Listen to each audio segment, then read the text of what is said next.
Hati TV. Jamaah Jumat yang dimuliakan Allah, kita panjatkan rasa syukur kehadirat Allah Subhanahu wa Ta'ala pada Jumat kali ini. Kita dapat berjamaah di masjid kita ini, Masjid Baitur Razak, rumah yang penuh berkah, di bawah manajemen PT Eastonville Flour Mills atau biasa kita kenal PT Berdikari. Salawat dan taslim kita sampaikan kepada junjungan kita Nabiullah Muhammad sallallahu alaihi wasallam.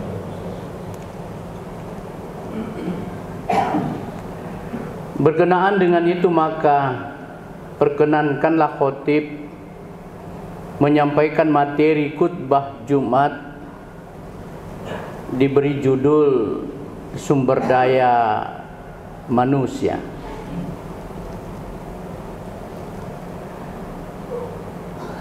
Bahwa manusia adalah satu faktor produksi, satu kekuatan yang mulai disadari keberadaannya itu pasca Revolusi Perancis. Revolusi Perancis sendiri berlangsung antara tahun 1788 1798 1789 1799, ditandai dengan penyerangan terhadap penjara Bastille oleh kaum burjuis, para buruh yang tertekan dengan upah yang rendah di bawah pemerintahan monarki ketika itu. Revolusi Perancis mengilhami banyak negara, bukan hanya di bidang politik, dari monarki menjadi demokrasi, bukan hanya di bidang ekonomi, tetapi yang akan kita bicarakan hari ini adalah di bidang sumber daya manusia. Barulah setelah peristiwa itu disadari bahwa sumber daya manusia adalah satu kekuatan yang berhadapan dengan sumber daya alam, berhadapan dengan mesin-mesin. Bahkan dikatakan bahwa sumber daya manusia adalah faktor endogen, faktor yang dimiliki perusahaan atau faktor yang dimiliki satu organisasi yang ada di dalam, tidak dari luar. Faktor endogen ini bersifat herediter, artinya fungsi-fungsinya semakin dipakai semakin berkembang. Sumber daya manusia itu memiliki akal pikir. Akal pikir ini semakin digunakan semakin berkembang. Kalau orang berpikir bukan lama-lama menjadi tidak mampu berpikir,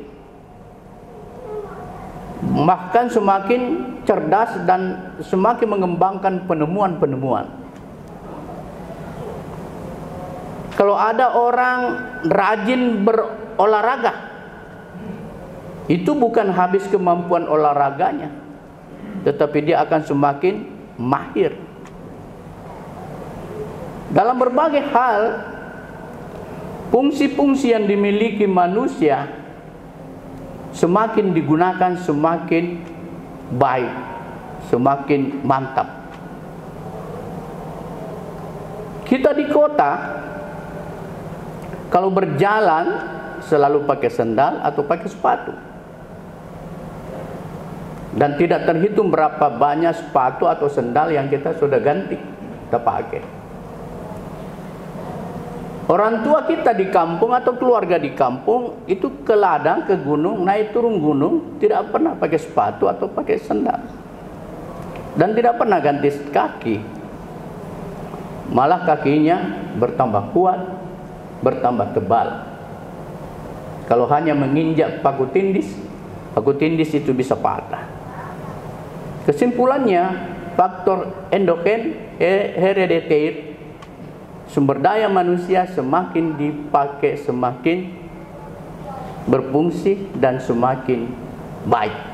Apa saja. Itu baru disadari bahwa ada satu kekuatan yang dimiliki manusia. Kalau di Indonesia, setelah lahirnya satu disiplin ilmu disebut manajemen sumber daya manusia, itu manajemen sumber daya manusia itu dampak daripada revolusi Perancis. Dipelajari itu sumber daya manusia itu. Di Indonesia baru disadari keberadaannya di akhir-akhir tahun 1980-an, yaitu akhir pelaksanaan pembangunan jangka panjang kedua di masa Orde Baru. Pada saat itu paradigma pembangunan berubah dari mengandalkan alam, hasil bumi, berubah menjadi mengandalkan sumber daya manusia. Paradigma pembangunan berubah mengandalkan sumber daya manusia. Kalau kita lihat faktor apa pada sumber daya manusia yang diandalkan? Kreativitas, inovasi, efektivitas. Itu sumber daya manusia tumbuh berkembang dan unlimited, tidak habis. Dan sumber daya manusia bersifat social learning. Jika orang bekerja, dia belajar pada pekerjaannya. Dan makin lama dia makin mantap. Itulah sehingga di dalam pekerjaan ada namanya karir. Karena dia makin lama makin berkembang. Lalu di Indonesia, menjadikan sumber daya manusia sebagai paradigma pembangunan, bersamaan dengan itu dipakailah pendekatan UNDP PBB. Ada 3 faktor komposit yang menentukan bisanya terjadi sumber daya manusia yang baik. Yang pertama, knowledge.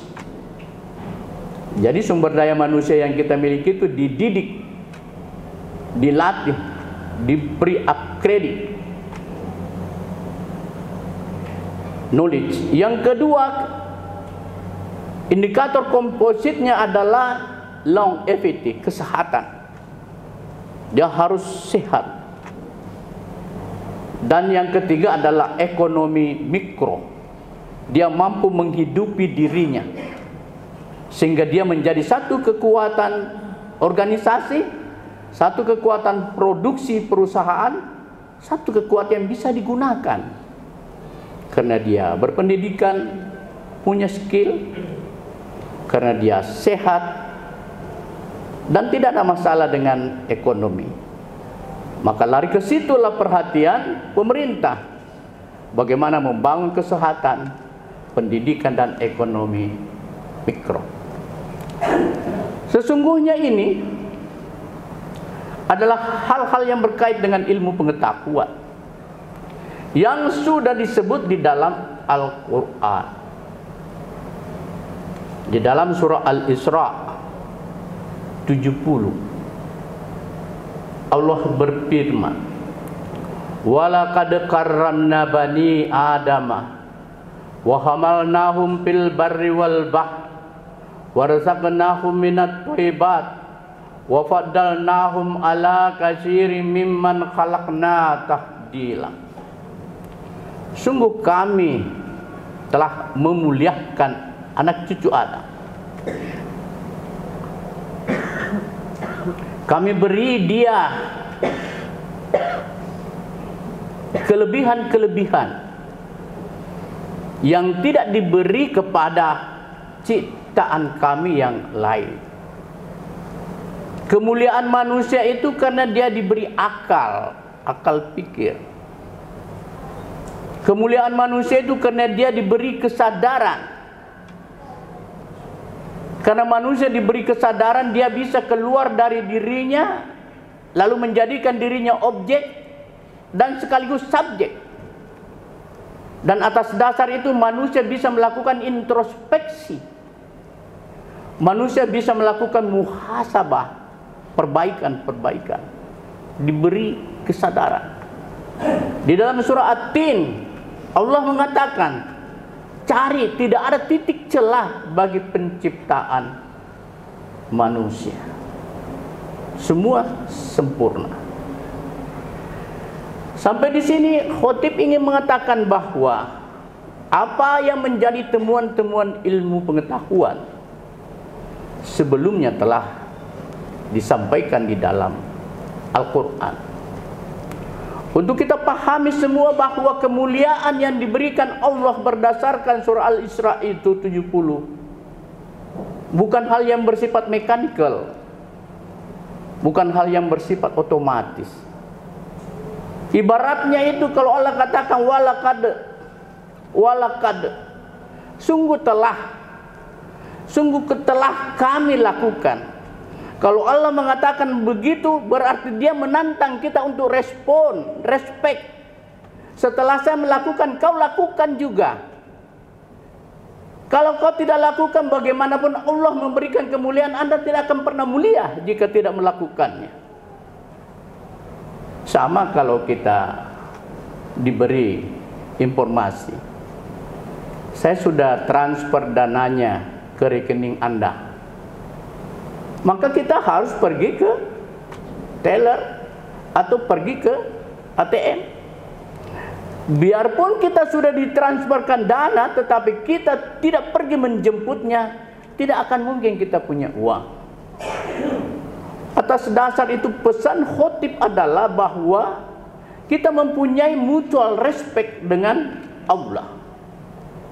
Ada dialogis dengan Allah.